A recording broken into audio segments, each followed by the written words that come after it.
So good morning, everyone. Welcome to this panel on representation of disability in media. My name is Alberto Vázquez. I'm a human rights lawyer and a disability rights advocate from Peru. And I work as a senior advisor at the Center for Inclusive Policy. I'm a Latino man with long curly hair, dark glasses, and a beard. And I'm wearing a blue shirt now. I will be moderating this session, and we have a very talented group of people for this panel. Charlene Kelly, Kieran Coppinger, Nidhi Goyal, Rosie Jones. But before jumping into the session, I would like to ask all the panelists to introduce themselves and include a description of yourself. So maybe we can start with Charlene and Kieran.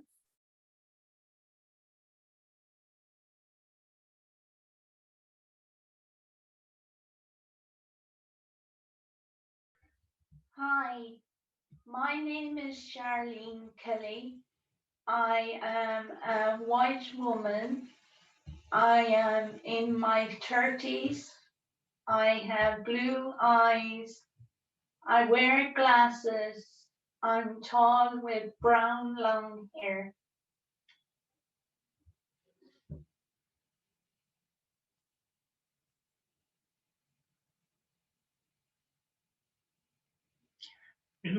All right. My name is Karen.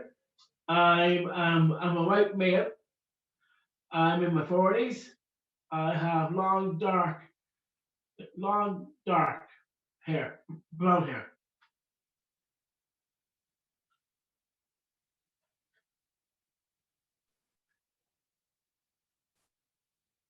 Nidhi, do you want to continue?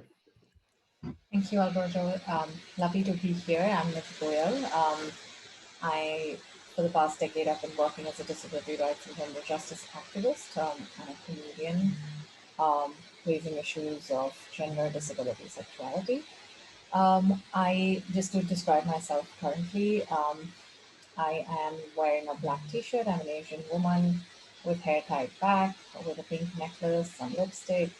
And I'm not sure if the shade is the same one, with a black t-shirt and a pink shrug. That's a jacket on. And just to say, very happy to be here. I am the founder and executive director of Rising Flame, and also work in capacities of boards and committees with UN Women, with the Dutch Ministry, with the National Human Rights Commission in India, and so on. Thank you. Thank you, Nidhi. And Rosie. Hello, my name is Rosie. I am a comedian, an actor, a writer, basically anything I can get paid for, I will do. I am a woman in her 30s with long dark hair. My hair currently needs a haircut, but we'll deal with that another day. And I'm wearing a white t-shirt with rainbow dinosaurs on, and I like to pretend they are gay dinosaurs. Thank you, Rosie, for that description, that vivid description. Thank you, everyone. And as I mentioned early, today's panel is going to be about representation of disability in media. And I think there is little question that there is some problematic representation of persons with disability in the media, from stereotypical portraits of disability, as Joseph Shapiro and Judy Heumann and others have noted, the super creep, the villain, the victim, the innocent fool, but also to complete invisibilization, which is as problematic. And I just want to bring one recent example, a recent study on representation of different groups in Netflix that was conducted recently by Stacy Smith at the University of Southern California, show that less of 1% of the series in Netflix were led by characters with disabilities. Movies did a little bit better with 12%, but overall, only 2% of all speaking characters in films and series had a disability. And as expected, the depiction of characters with disability trended towards white and male representation rather than showing women and girls with disabilities or people of color or people with disabilities from the LGBTI community. So I think many will argue that things are changing for persons with disabilities and for other groups, but others may argue that are not changing fast enough. And indeed, while some countries, and we will discuss that today, are taking important steps to change representation, in many low and middle income countries, I would say things are still business as usual. No, for example, in Latin America, we still have telethons every year. And these fundraising marathons, which are on TV, and they basically appeal to the feelings of compassion and pity about disability. So today we have this group of people on this session that is actually challenging, I would say, a stereotypical representation of disability through acting or comedy. We will hear their views about where we are now. And I think everybody introduced themselves, but I would just like to highlight that Kieran and Charlene, and they didn't mention it, they actually both are actors, and they have been in from the Blue Teapot Theater Company, and they have been in theater, they have been in movies, they have been in TV. So we have a very strong representation, I would say, of people trying to challenge the views of traditional views of persons with disabilities in media. And let me start the discussion with you, Rosie. So can you tell us a little bit about your experience of media portrayals, like in comedy, in TV, in films, and other ways? Yeah, so before I was a comedian, I would behind the camera as a researcher on comedy panel shows. So I've got an experience of working behind and in front of the camera. When I started in production in 2011, the representation of disabled people on comedy panel shows was zero. You didn't see it at all.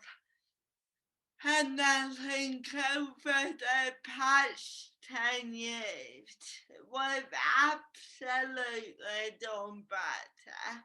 I feel like the London 2012 Paralympics did massive things, and we grew shows like The Latch Leg that started as a comedy show about disability, but now it's a great topical program where the presenters just happen to be disabled.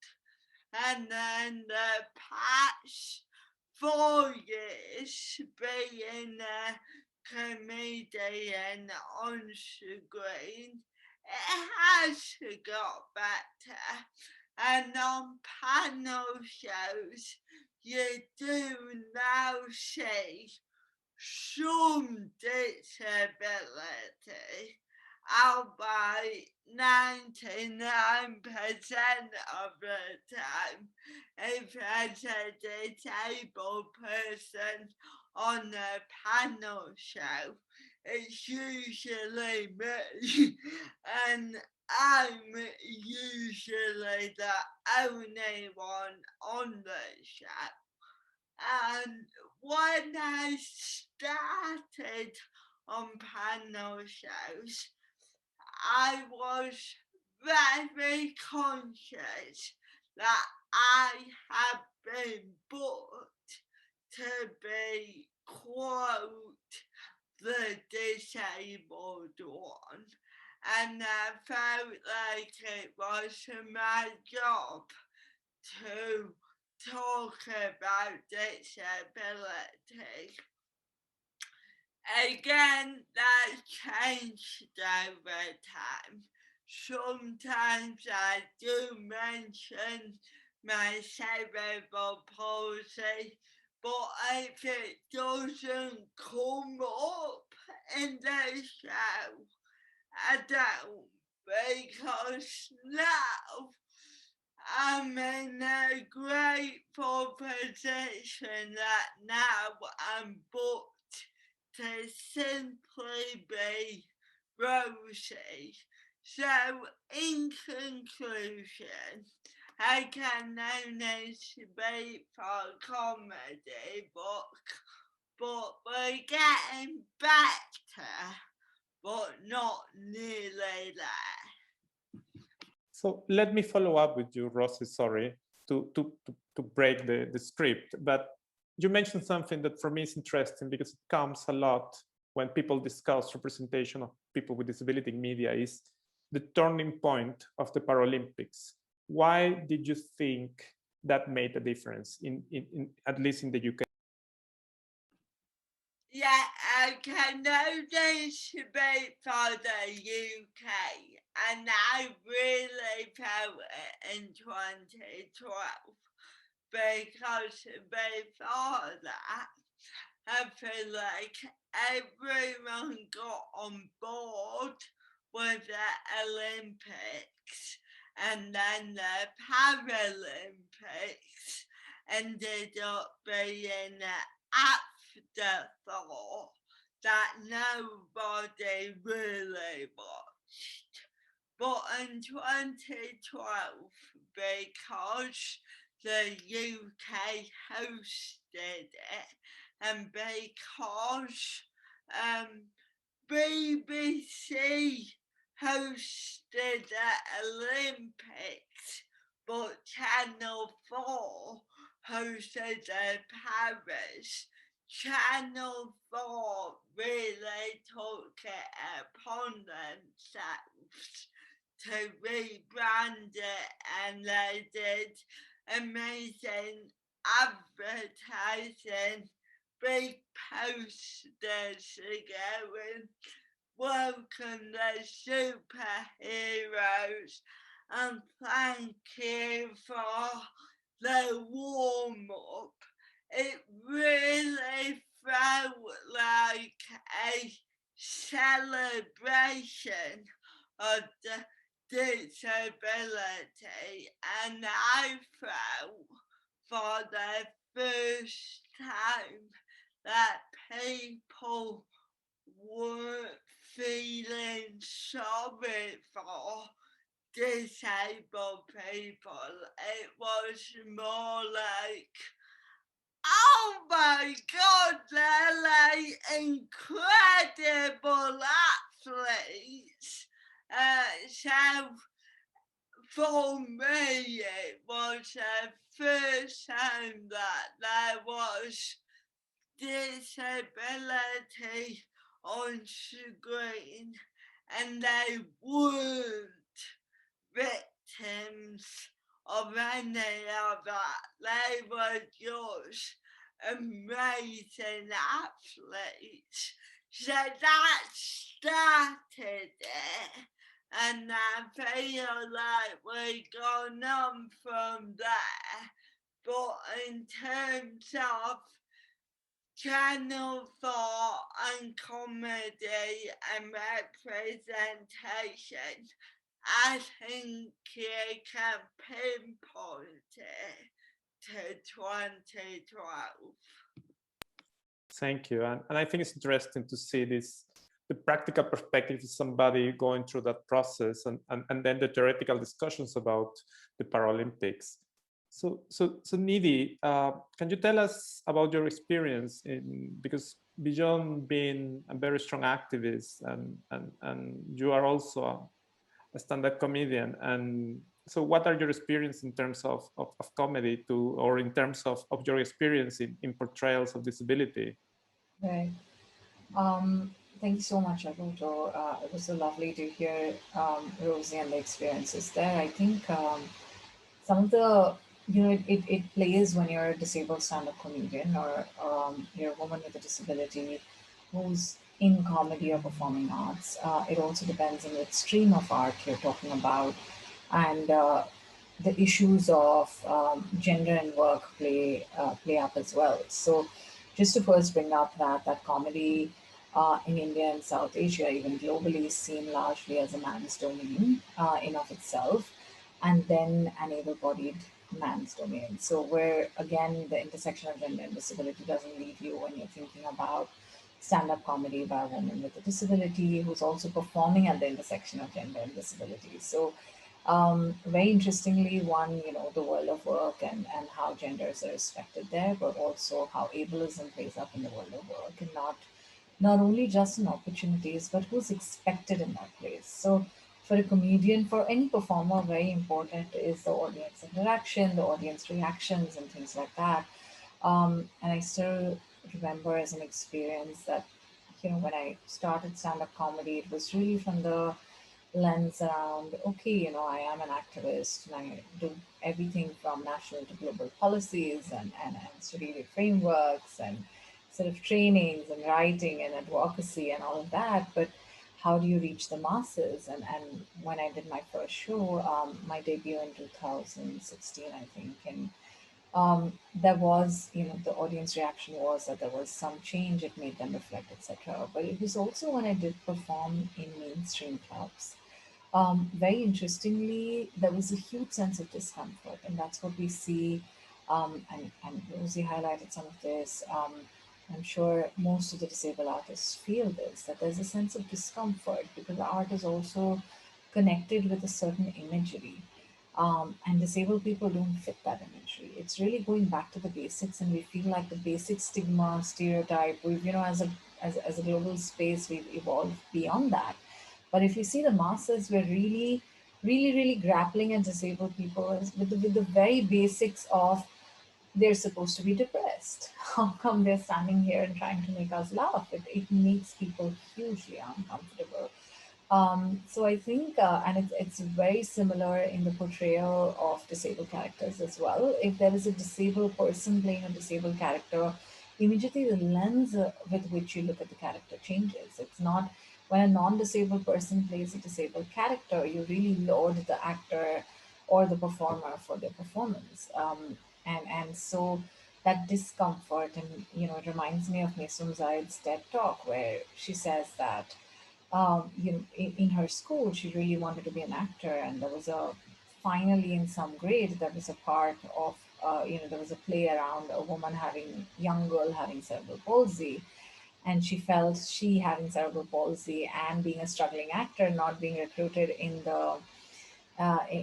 drama in school at all. It was her moment to shine, and then she was still rejected in the audition, saying that the disabled character has to do some stunts which she wouldn't be able to do as a person with cerebral palsy.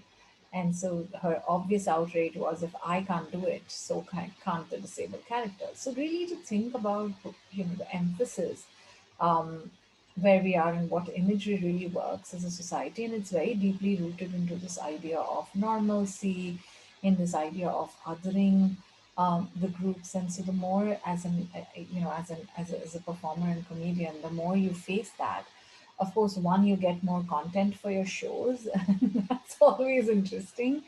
But the second one, in the new space, when you're as a new performer, it really is a very disconcerting experience. It makes you question saying, am I doing the right thing? Am I cracking the right jokes? Why are people not responding to me? But it also then challenges you further in terms of, okay, what humor are you bringing? And I remember that, my sets are about my experiences as then a single woman, a disabled woman, a young woman with a disability, and navigating, in India, around the globe, reactions of people. So it's really a humorous spin on the ridiculous stigmatized behavior that I encounter. And I remember being described in the media many a times as someone who has self-deprecating humor. The point that everybody, a lot of people missed the point that it wasn't self-deprecating. It was really laughing at the insensitive behavior. And that was seen as me laughing at my disability and being really brave to laugh at my disability. Again, brings a very interesting spin. I know we have 3 minutes for this, so I'm just going to close with one example. It's very interesting because how geography changes. And I remember in my show in Switzerland, as at a small private conference, very few people laughed because it's politically incorrect to laugh at sort of insensitive behavior. So you also have to think about where people are, what's the sensitivity? Either they're thinking that you have self-deprecating attitude towards your disability, or they're feeling like, oh my God, what kind of activist are you? Why would you even laugh at such insensitive, crude behavior towards blind people, blind women like you, or disabled people who you're talking about? So the different geographies and different political commitments and evolving spaces bring certain challenges around your performance in comedy. But what it also does is in the mainstream media, and I'll just end with the one, since you're asking personal experiences, one narrative story of a reality show that tried to recruit me in 2017, if I'm not wrong, a year into my stand-up comedy. And they really wanted to have me as apply for the reality show participants and, be there. It was a comedy reality show. And it was like the disability is going to be the selling point of the show. So it's very interesting how folks want to recruit you, how you're invited not for your talent and a very tokenistic sort of TRP rating. So it's a mix of everything. But just to compare, that activism journey is very similar. You're initially in multiple movements invited as a tokenistic disabled person who's included. So it's not only media. When you draw the parallels and you say, how do we then open these doors? These doors, maybe you allow the tokenistic inclusion, and then you use that space to expand the space and include other people with disabilities and bring real change rather than the tokenistic attitude. So I think it's a constant negotiation for people with disabilities as activists or as performers and artists, and lessons can be learned from both interchangeably. And Nidhi, because I think this is such an interesting conversation you're bringing. So Nidhi, I have a just short follow-up question, because I think this conversation has been very interesting, which is, so being an activist and a comedian, so do you feel a responsibility when you perform? Do you feel pressure about what you're saying?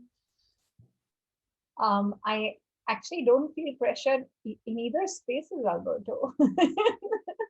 I feel like comedy is really a liberating space, and I think activism is a far more pressurizing space because you're negotiating with governments, you're negotiating with policymakers, the structures, and comedy is your space where you just go and say what you have to, and that's where it reaches the masses because it comes straight from your heart, and hopefully is reaching their heart and mind and bringing some change.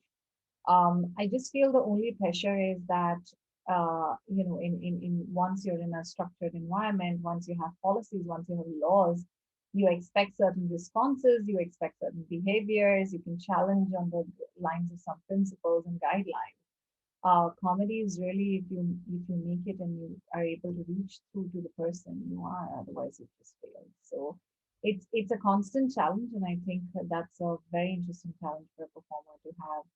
And I think one of the very, very difficult forms of art because you get continuous feedback. You crack one joke and if people don't laugh, they don't laugh. So I think, and it's also interesting because the pressure is that people now feel that everyone who performs around disability, right, who performs around issues, there are comedians who perform around being queer, and the idea is that every pain in your life, every story of your life should be out there in comedy. And I don't think that's how it works. I think comedy brings a certain amount of vulnerability, but I, as a comedian, have not been able to convert every vulnerability and every pain and struggle into comedy. And I think that's why activism and comedy works as a combination for me, because I bring everything that needs to change in activism and everything that I want to speak to the masses through comedy. Thank you. Kieran, what's your experience of media portrayals? You have been in TV, in films, theater. What's your own experience? Okay, but my experience is I have done I have been on TV. I've done TV. I've done theatre. I've done comedy. I've done nearly everything I could think of, and it's been a great experience for me. I enjoyed it. I've done I've been in parades as well. So I've done loads. I've done Into the Dark Woods and Sanctuary. So I've really enjoyed my experience. I am a corporate actor. I enjoy acting a lot. It's it's nice to get to be recognized, and it's nice to just to be getting what people like myself deserve. Because I have Down syndrome, you see, and I live at home, and I'm happy. I do everything that I do everything. I do stuff that a normal person would do. I'm happy in general about who I am. I've accepted who I am, and if that's just how I feel. And Charlene, what has been your experience on this? My experience, for me to start from the beginning, actually,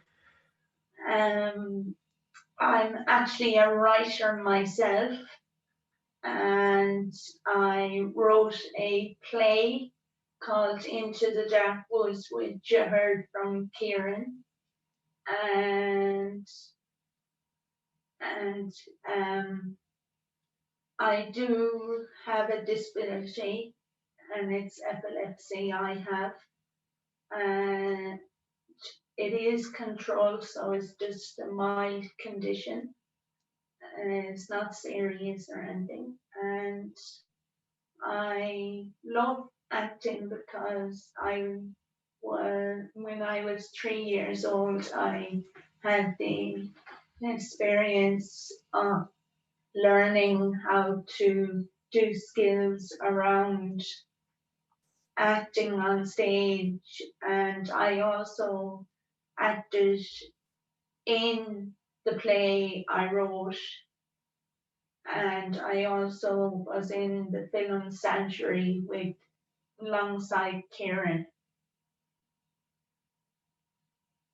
and I really enjoyed it. So you are mentioning that you write, and when you write, how do you include the issue of disability, or how do you approach it? Oh yeah. When I wrote the play, I actually thought of someone who has a disability, who has Downs, to play the character of Prince Edward. So I wrote all the characters myself, and I had a bit of help as well from a dramaturg called Eileen Gibbons, who's also an actor herself. And I also worked alongside or met a person also with an impaired, he was a blind person, and I met him in Roubaix His name was Ali, and he was blind. So with me helping him, so I was wherever I was, he could feel and know where I was standing. Thank you. And let's jump to a second question, which I think is important coming from where we're coming now, which is, so what do you think non-disabled people learn about disabled people from media representations? Maybe Nidhi, you can start this round on this. Hi, Alberto. Just wanted to check if I'm audible and this sounds fine. Yes, I think. Yeah. Okay, brilliant. I think there is a very deep impact on non-disabled people from media representations. And I'll just again start from a few examples, right? When we constantly have, so first of all, having non-disabled narratives in mainstream media. And then the invisibility of disabled performers. Both bring a certain level of invisibility around disabled people itself. And why I'm using these terms like invisibility is because we're absolutely in data and numbers and policy, again, as activists, as people working on policy, as lawyers, we've all seen that we're talking about removing the invisibility first. And what media does is that you absolutely, when you have constantly, so if you look at very popular media and you look at love stories and you have disabled characters missing from this kind of popular love stories, or any kind of diversity is missing there, you suddenly start realizing that, or you start building this belief as a disabled person and a non-disabled person, that love, that romance, that happily ever afters are not for disabled people, right? You similarly think of that similarly for the queer community, you would think similarly for other marginalized communities, depending on whose portrayal and what's happening. Like in South Asia, you would see a lot of caste intersection around love is shown as a struggle, as something that is taboo, and so on and so forth. And if you fought that, you're a hero, you're a superhero. And so we start reinforcing the stigma that exists in society through media into the minds of non-disabled people and into the minds of disabled people as well. When we conduct sexuality and disability SRHR workshops with people with disabilities, the concept of choice and consent is absolutely missing. So it's not just the invisibility of people themselves, communities themselves, it's invisibility of their rights, their existence, and their lives as well. And it has a very, very deep impact on society because that further alienates people with disabilities. Very often in many countries, if you're talking to a group of non-disabled people and you ask them, how many disabled people do you know?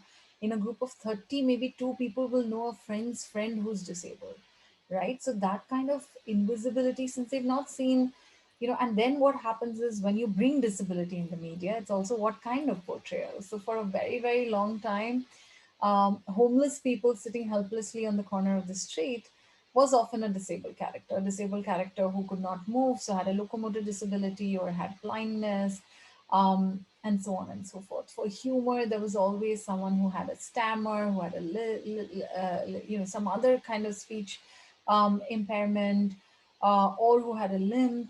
To instill fear in people's hearts, we use someone who had scars on their faces, or had an eye patch. So what we do is we not only reinforce the stigma that exists, but we're building a certain kind of imagery. And very funny things happen because of that. There was a blind friend of mine standing at the corner of the street, and this has happened to so many blind people. They're peacefully standing at the corner of the street because in some film or some daily soap or some visual representation, we've always seen that blind people are helpless and we should be really helpful towards them and you should help them cross the street. There have been cases when the blind person did not want to cross the street and they've been forced to do that, right? So from a micro level to a macro issue, we're really, really talking about difficult invisibility, a difficult portrayal, but also when we do bring disability, what are we then talking about is also the question. There was a film in India that came out around the dyslexic child being an artist, right? And after that, most parents having children with dyslexia were told by their neighbors, by their friends, saying, "Oh, but your child must be so special. You know, if they have dyslexia, they can't read and write." It becomes very blanket, right? Because people are like, "Oh, they can't read and write," but I'm sure they can paint like the child in the film. So I think we need more narratives, more quote unquote normalized narratives. So if we have a story of four friends having fun on a trip, why couldn't one of the friends be disabled? And what would that bring to the? So we really need to bring disability representation in media in such a way where we are exploring different facets and rights of a disabled person's lives, right from accessing education to navigating a family relation to being in romance and love, and so on and so forth. I hope that responds to some of what you were asking, Alberto. It does, and it covers a lot. And I wonder, Kieran, what's your impression? What do you think non-disabled people is learning about the lives of people with disabilities in media? Well, for me, I have Down syndrome, as you may know, and I'm happy because, like people that are not able, I feel like they're also able to put on shows and do theaters and go into TV and all that, and people that are um, disabled could do the same as well, same as them. It gives them the experience of having their own adventures and finding out how to express themselves. By they people like myself, and sorry, have a way of expressing themselves by also having their own journey, and they have their own desires and goals and dreams in life, what they want or what they want to do, because they shouldn't be have to be, they shouldn't have to be worried about any of that. What they see is the person, not their disability. Yes, and I think that's a very important aspect. No, going beyond the label, and Charlene, what's your Yes. impression? What's your impression about that? What's your impression about non-disabled people looking at media?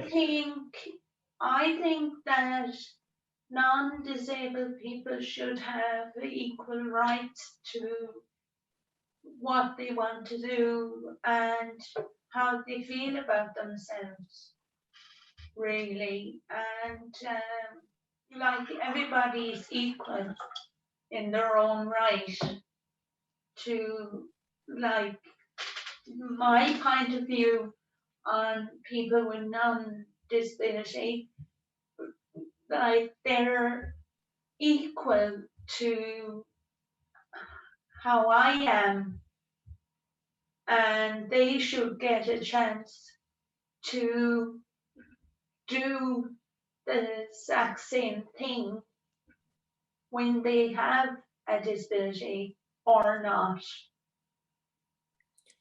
What's people's reaction to your work? What people tell you about your work? How people react? They're really positive on my work, and they really give me a lot of feedback on it, and that kind of helps me to focus more on the basics of other to like help people with none that have a disability, like to help them out with, like, say, Sorry, now my voice is going a little bit, but so I think really it's very important for people with a disability so they can learn more from a person who has a disability and who doesn't. Thank you. What about you, Rossi?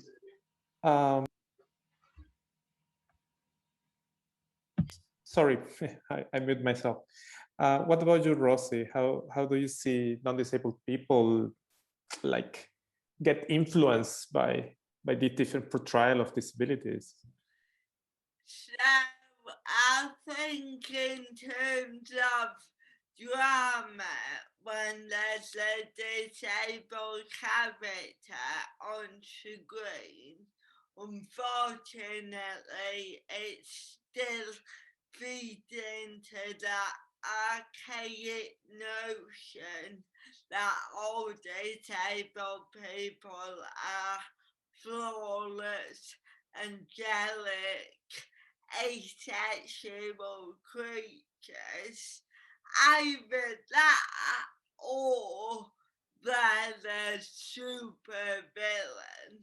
Like there's nowhere in between.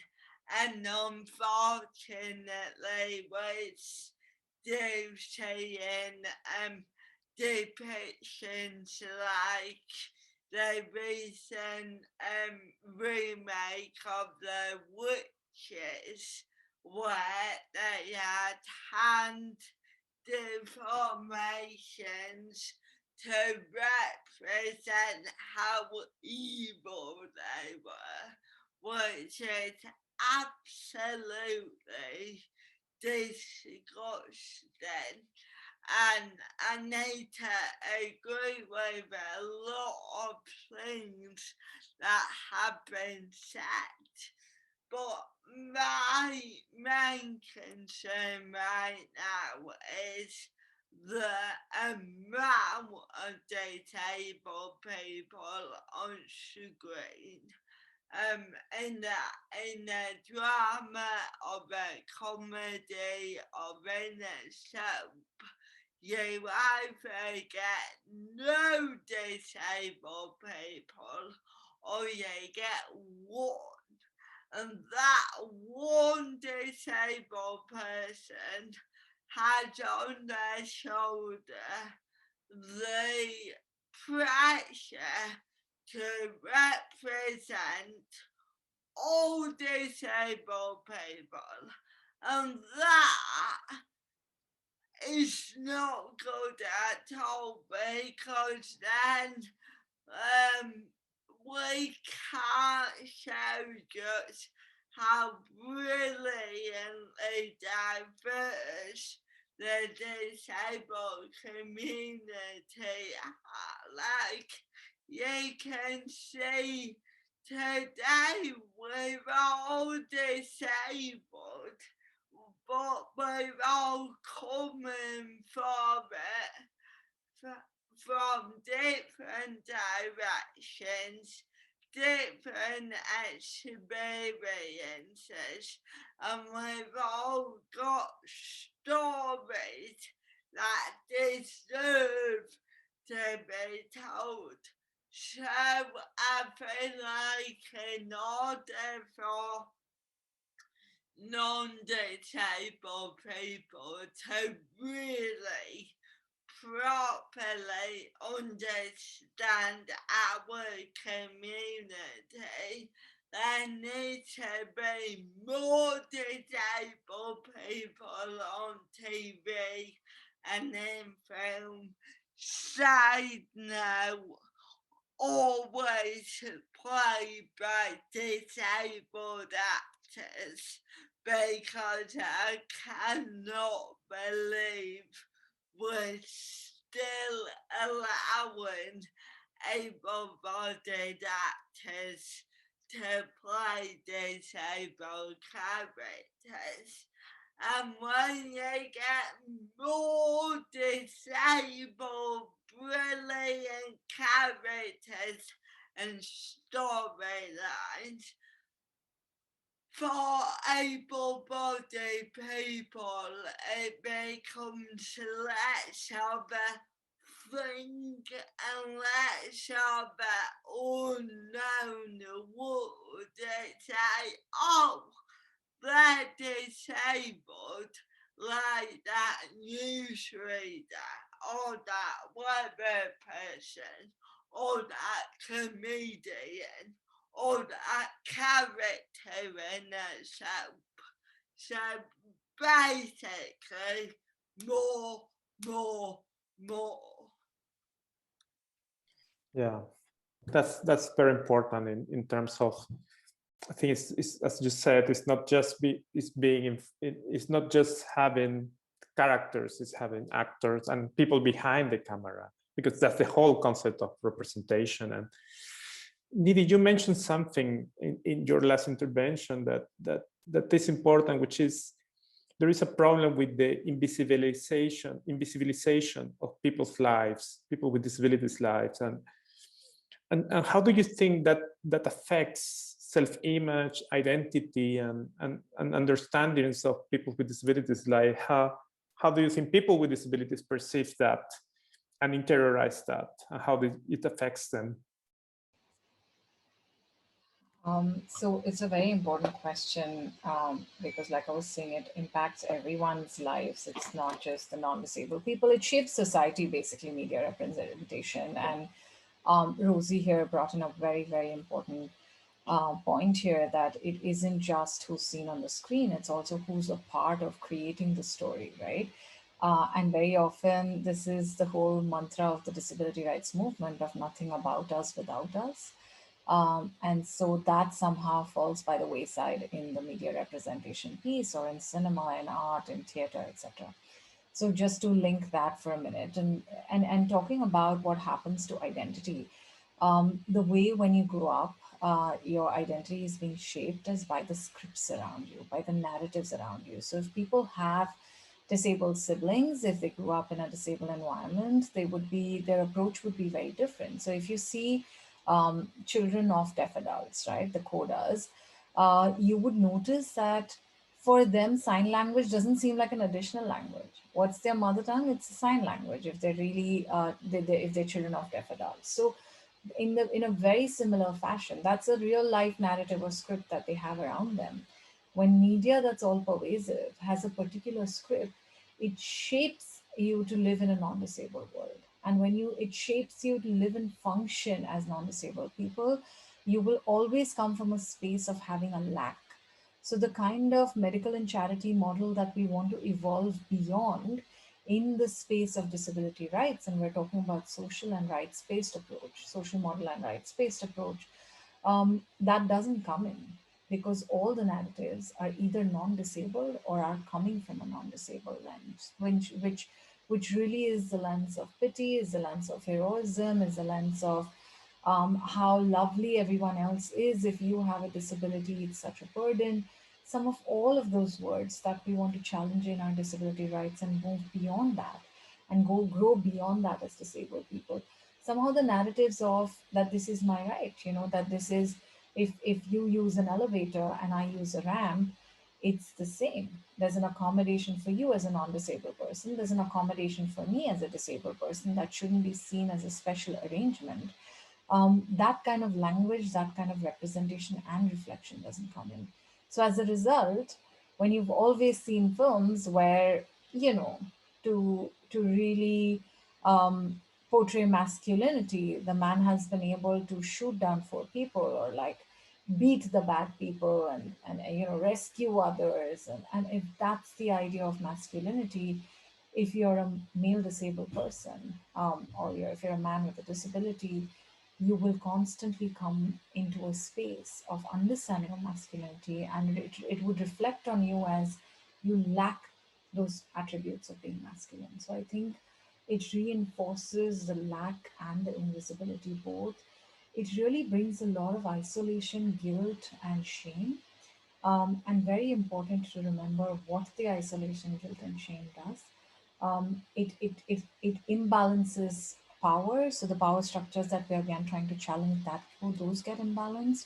But also what it does is, because there's guilt and shame, because there's an isolation and lack, and these are the key outcomes of representation of non-disabled thought and representation, what happens is that abuse becomes normalized, discrimination becomes normalized, along with invisibility. So it's not just the invisibility, all of this has a serious impact on lives of people with disabilities. And ending with a fun story is that when I was growing up, I was non-disabled. At 15 or 14 or 15, can't even remember the right age, I acquired my disability, and it was a degenerative progressive eye disorder. And I still remember that everything else I didn't know. I didn't know what I would do with my career, because I was working towards becoming a painter and I had to switch. I didn't know about anything and what the future would hold, but I knew one thing because of cinema, that it'll be very difficult to find love, because there'll always be an imbalanced power relationship there with me and my partner, because that's all that I had seen. So we're really talking about very deep and serious impact on lives of people with disabilities. Yeah, that's for sure. No, and I think you mentioned something that leads to this lack of diversity, and it brings to a pessimistic view of your life itself. No, as a person with psychosocial disabilities myself, and with a diagnosis of bipolar disorder, what I get from media, for example, all the time is I'm a liability, and I should take my medication to be so-called normal and to behave. No, and that's something that doesn't represent who I am, and doesn't represent who many people are, and it's this reinforcement of this pessimistic view. What's your experience? The medical and the charity model, and the lack framework, that you lack something, you're defective, that kind of thing, just to underline. What's your experience, Rosie, with this? Yeah, I absolutely agree, and I've always been disabled. My cerebral palsy happened at birth, so I've never known any different. And growing up, I was funny. Obviously, I was confident. I had loads of friends. I was stubborn. I was an idiot. And I loved TV. And I love books as well. And growing up, in hindsight, I never saw myself on TV or in books, and the rare occasions that I did, the disabled character was a million miles from who I am. They were the baddie, or they were the one who needed saving. And believe you me, I do not need saving at all. And that has a huge impact on a disabled child, than a disabled teenager and young adult. Luckily, I always had a great network of friends and family who would build me up and give me the confidence if ever I had a wobble. But if I only had media representation, I would start to believe that I was invalid and a second class citizen, and my story wasn't as important as an able-bodied peer or friend.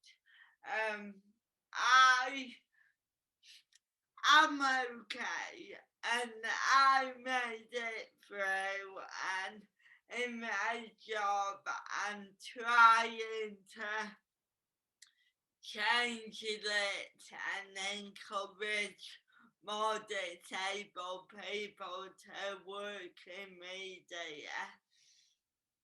But I worry for the disabled people who are not as stubborn as me and not as confident as me, because I think it will be very easy just to see the world around you and just to go, well, I don't feel like I got the ability to change perceptions. Maybe they're right, and I do feel that has a hugely negative effect on the disabled people, and I'm speaking as a person with a physical disability, but I'm coming to the realization that having a physical disability then takes a toll on my mental health, and it's because over time I've had to either listen to what people think disability is, and therefore I've had to do daily fights against what disabled people are portrayed like. So yeah, in conclusion, being disabled, growing up in the 90s, and unfortunately even as a 30-year-old adult right now, where it has a damning effect and something needs to change. Charlene, I saw you nodding while Rosie was speaking. So what? How do you? That happens sometimes to me. I can't help it though. So what do you think about this? How do you think this representation of people with disabilities in media affect the self-image and self-esteem of people with disabilities? I kind of feel the same as them, but in a good way. And I know it's hard for people with disabilities. I know it's really hard if you were walking on the street and someone came up to you and started talking to you and you couldn't understand really what they were saying to you when they have a disability, when that person has a disability, they treat you unfairly when they shouldn't be treating you that way. They should be treating you equally the same as other disabled and non-disabled.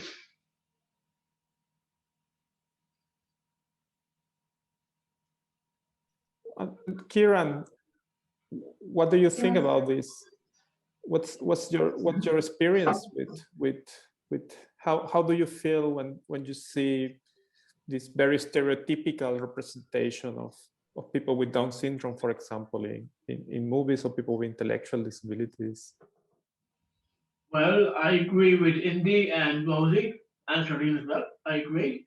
For people with people with disabilities, they do find it harder, or right to do what they do, theatre or film or TV or whatever it is they want to do. But I noticed that there are not even people like actors.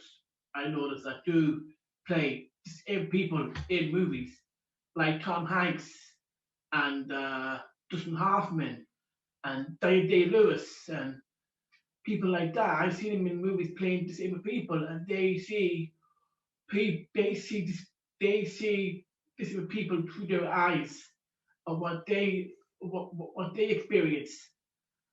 Because with Dave Day-Lewis, he played a disabled person in My Left Foot, Christy Brown, where you see Tom Hanks in Forrest Gump.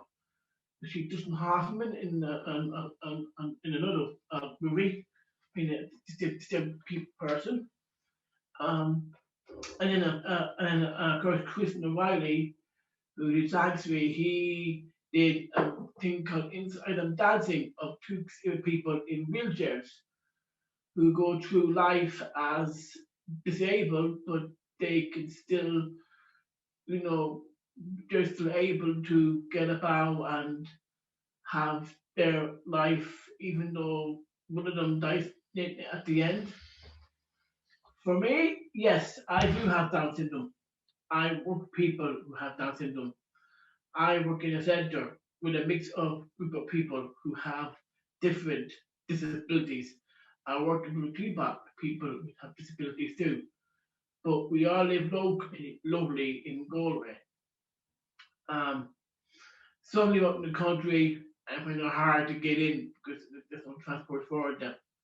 Yes, I understand. Like Rosie, I agree. I want to see more people with disabilities who have who should have more who have experience to have their stories, more stories about them, more stories about how they evolve.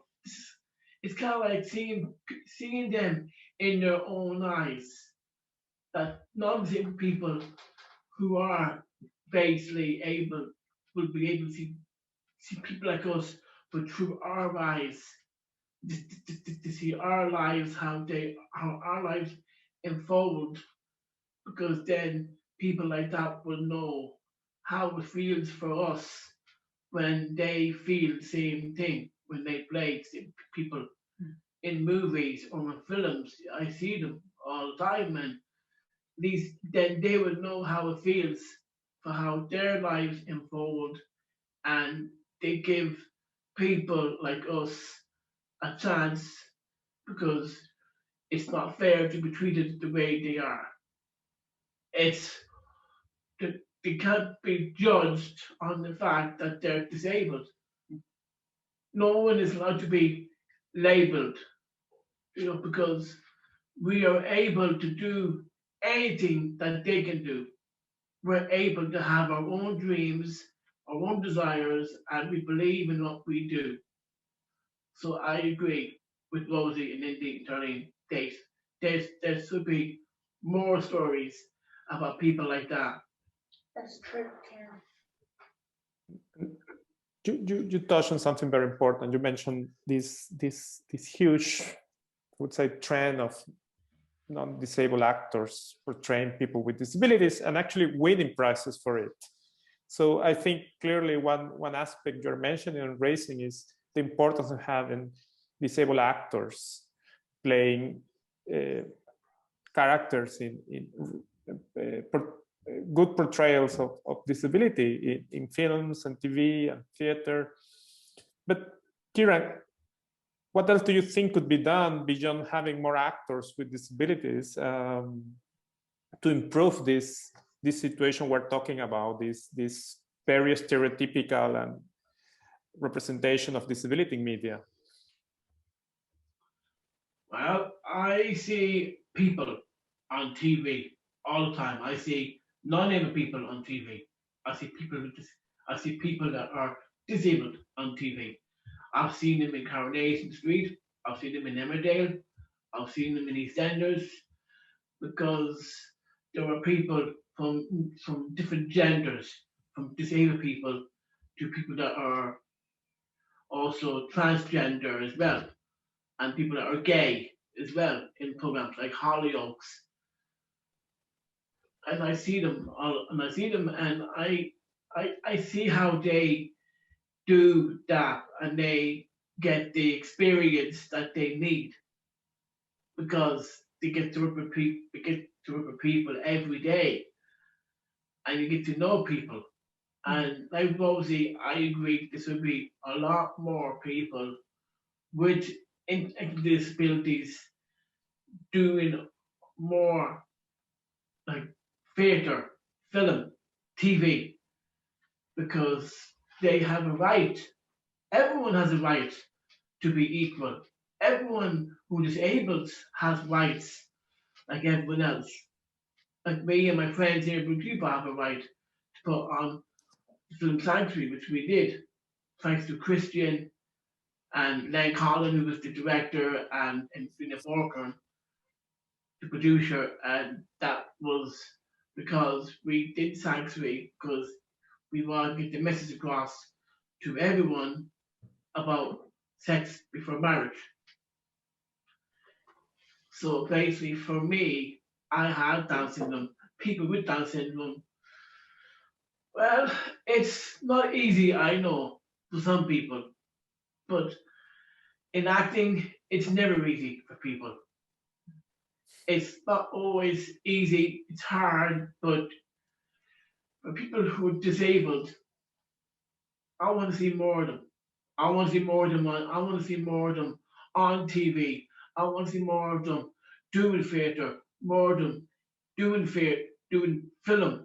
I want to see more, a lot more people like that. And I agree with Rosie and Indy what they're talking about. It's not fair.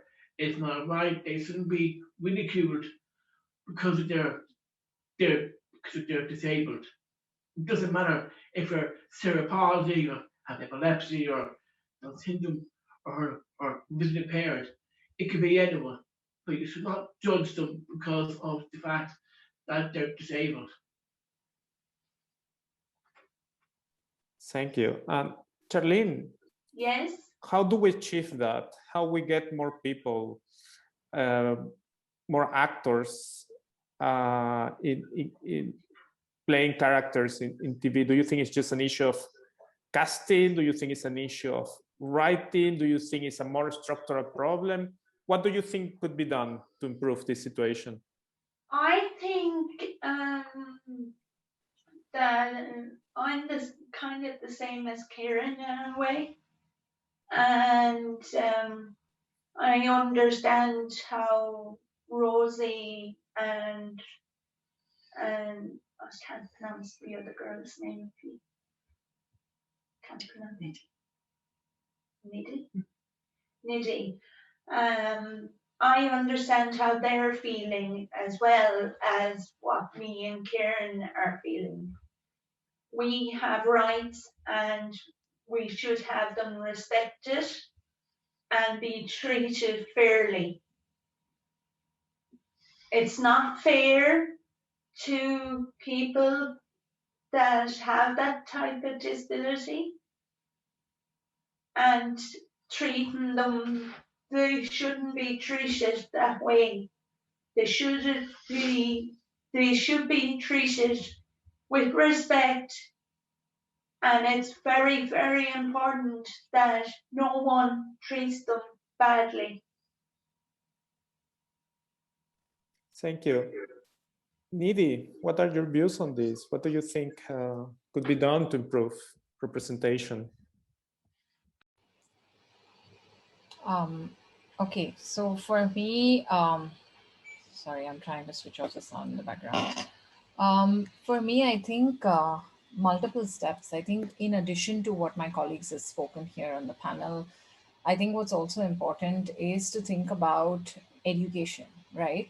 So we're looking at how inclusive theatre schools are, how inclusive cinema writing courses are, how inclusive are the art schools, how inclusive are just drama opportunities within schooling systems, right? So we're talking about a change from the education spaces to infrastructural changes. So we're looking at theatre and cinema halls just inclusion in terms of how many, if a disabled person wants to become a model, do we have theaters that could accommodate ramp walks by wheelchair users? So just to think about physical infrastructure, educational inclusiveness, in addition to sensitizing the media industry, I also feel like more information out there around how disabled people are contributing to economies and our consumers as well. I think that's really missing as an information. Very often we see that cinema and other forms of art are not made accessible with this single idea that there are not many disabled people who are consuming this. So it really starts from there, inclusion for one and then helpful to all kind of universal access kind of principle, but also universal sensitization principle, where we're saying that here there are people, there is a group of consumers, and so we need content for them, and they also contribute to the economy. They're skilled. Here are the top universities who take them. Here's the schooling system who's given them opportunities. So in addition to what Charlene and Kiran have said, I would really like to say that the broader coming to the policy and the structural and systemic changes, I would really say that if we had those changes and many quick steps towards positive inclusion in many countries, I think slowly the change will begin to happen, while we also aggressively work with the media representation and the economies. And I think alternate medias are extremely important. So thinking about modeling for calendars, why do we not bring up disabled people there? So there are many alternate ways to bring up disability in art, having art festival inclusions, having which are not necessarily considered as cinema kind of mainstream media or advertisement kind of mainstream media, having brand ambassadors who are disabled. So really steps at multiple levels, right? From educational change, infrastructure and systemic inclusion to corporate sensitization, where you could say, okay, we really want a brand ambassador who lives with a disability. And we also want to explore to ad agencies, to businesses understanding that this is a oriented activity and it's not just a charity-based work that we're trying to engage with. What about you, Rosie? Do you think, let me throw one extra question there. Do you think having more platforms now and I think having this virtual space will help also to have different channels to send different messages? Yeah, I do, and I agree with all of it.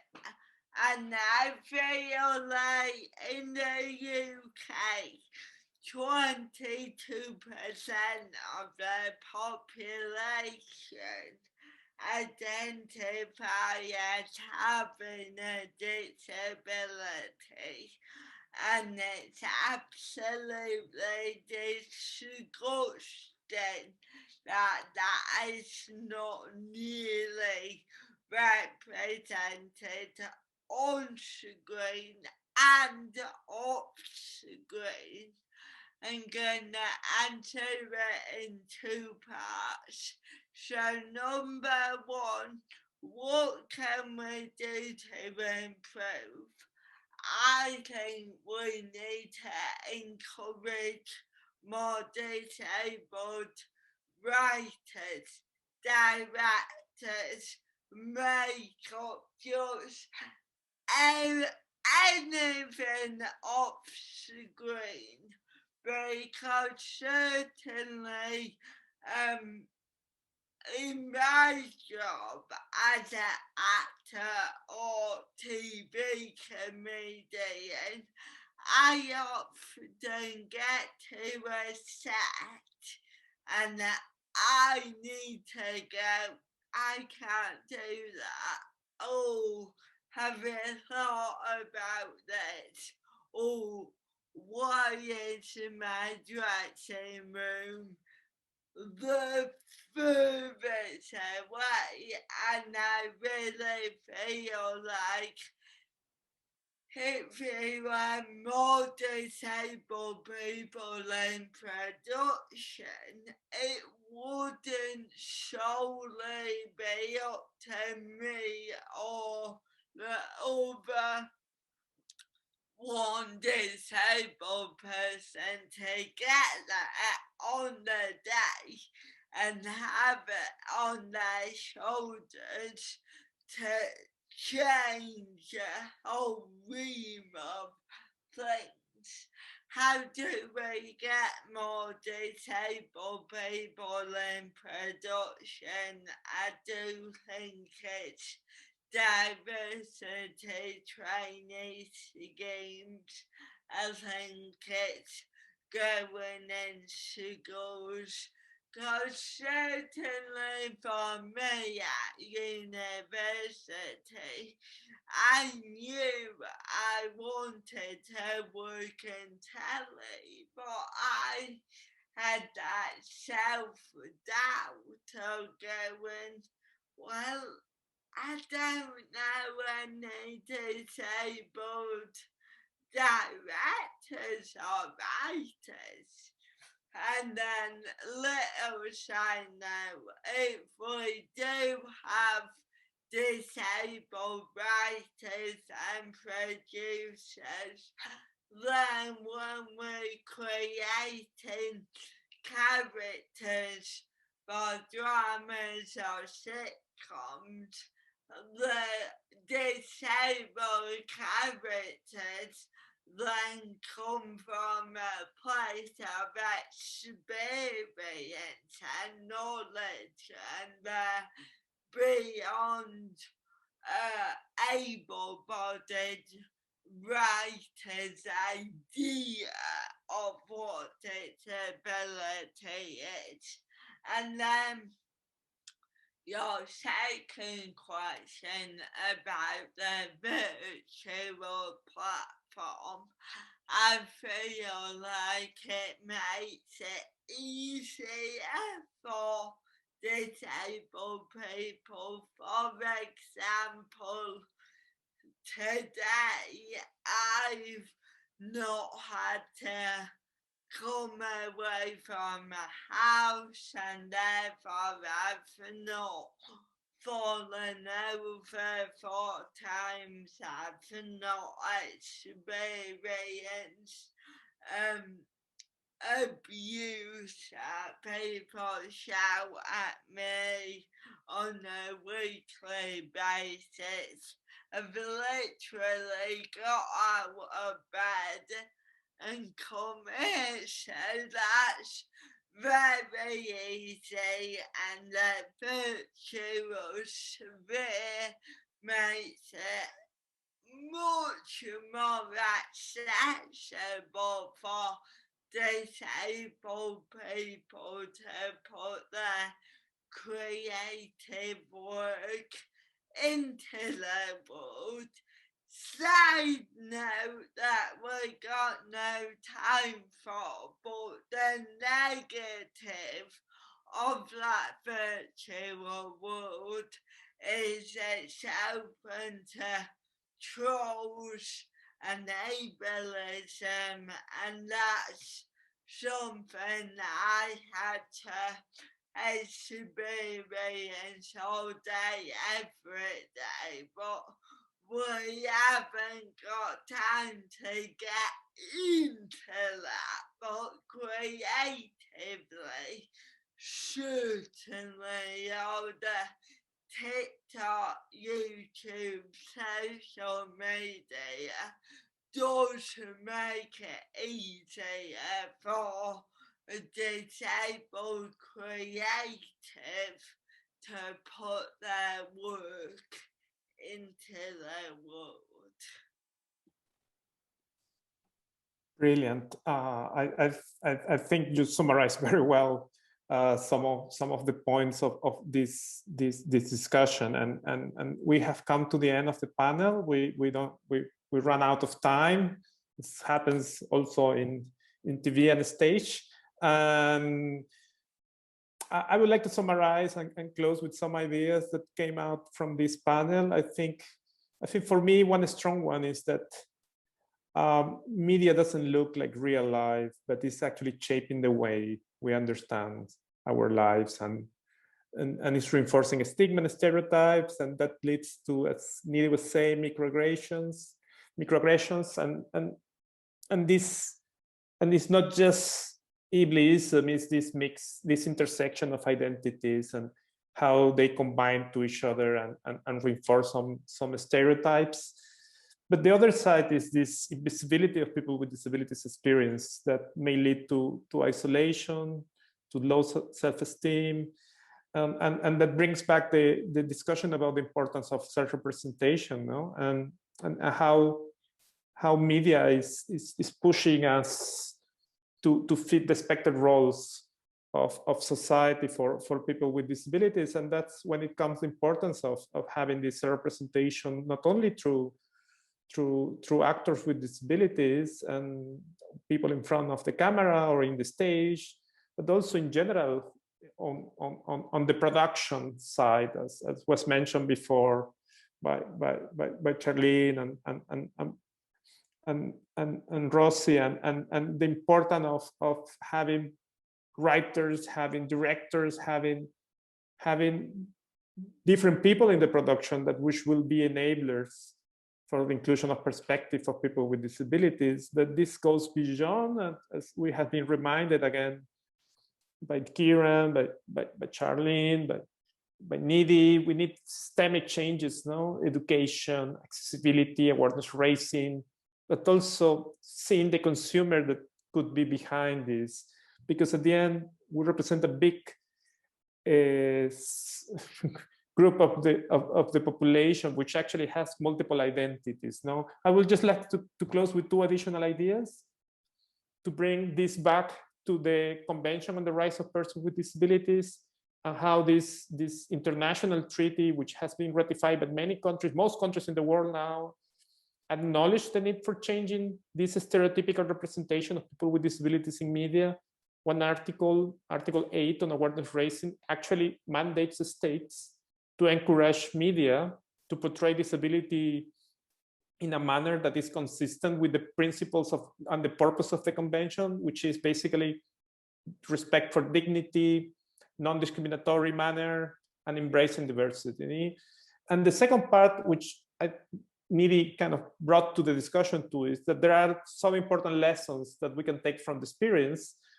And one is what has worked for other groups, no? For Asian communities and LGBTIQ people, how they are pushing these agendas to change, but also, as mentioned also before, particularly by Rossi, in terms of the experience of the disability community, how things have changed, for example, in the UK, thanks to the Paralympics, and the examples of BBC or Channel 4 and other platforms, no, that are changing the way and the experience of yourself, no. So I mentioned at the beginning of this discussion that this is study and representation of persons with disabilities in Netflix and the results, but also at the same time, I didn't mention that because of this report and because of this acknowledgement, Netflix is establishing a fund, for example, that is going to invest 100 million over the next 5 years to try to improve representation of different groups in media, which I think, again, shows that things are changing. May not be at the pace we want, but things are changing and we need to keep pushing.